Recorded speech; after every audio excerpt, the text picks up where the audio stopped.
എനിക്ക് പ്രാന്തുണ്ട്. എനിക്ക് പ്രാന്തുണ്ട്. ചെറുതായിട്ട് പ്രാന്തുണ്ട്. അപ്പൊ എനിക്ക് ചെറുതായിട്ട് പ്രാന്തുണ്ടെന്ന് നിനക്കറിയാം. എനിക്ക് ചെറുതായിട്ട് പ്രാന്തുണ്ടോ? കൂടാരും വന്നില്ലേ? കൂടാരം കൊണ്ടുവരാൻ ഞാൻ സർക്കസ് മാനേജറോ. ബാബു കളിക്കണം അതങ്ങനെ പണം വേണം, പണം സുത്തി കൊണ്ടുവരും. പോയ്ക്കോ കണ്ട കാലോടിച്ചോ നടുകൊടിച്ചോ പ്രാന്ത് പിടിച്ചോ തൂച്ചി പോറ്റി എന്റെ കമ്പനി പൂട്ടാറായി എന്ന് പറഞ്ഞവനാണോ ഞാൻ? അതല്ല, കൂടെ ആരും വന്നില്ലേ നിങ്ങളാ? കൂടെ സാബു ഉണ്ട്. സാബുല്ലേ നിങ്ങള്? അല്ല, സാബു പീക്കെ ഉണ്ട്. സാബു പീക്കാര് എന്റെ നിഴല്.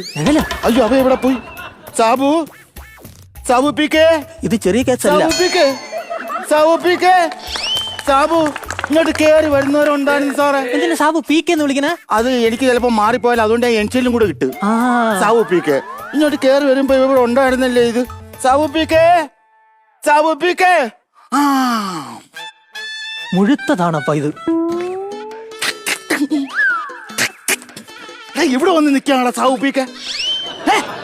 വേറെ നല്ലൊരു കാര്യം നിനക്ക് ഡോക്ടറെ പരിചയപ്പെടാനല്ലേ ഞാൻ അങ്ങോട്ട് വിളിച്ചത്. അപ്പൊ ഇനി ഇവിടെ നിന്നോണം. ഇനി ഇവിടെ നിന്നാ മതി കേട്ടാ. വെയിൽ കൊള്ളല്ലേ കറുത്തു പോകും. ഇവിടെ ഉണ്ട് സാറേ, വെയിൽ കൊള്ളല്ലേ കറുത്തു പോകും. അല്ലെങ്കിൽ നിഴല് കറുപ്പല്ലേ? Body shaming. എനിക്ക്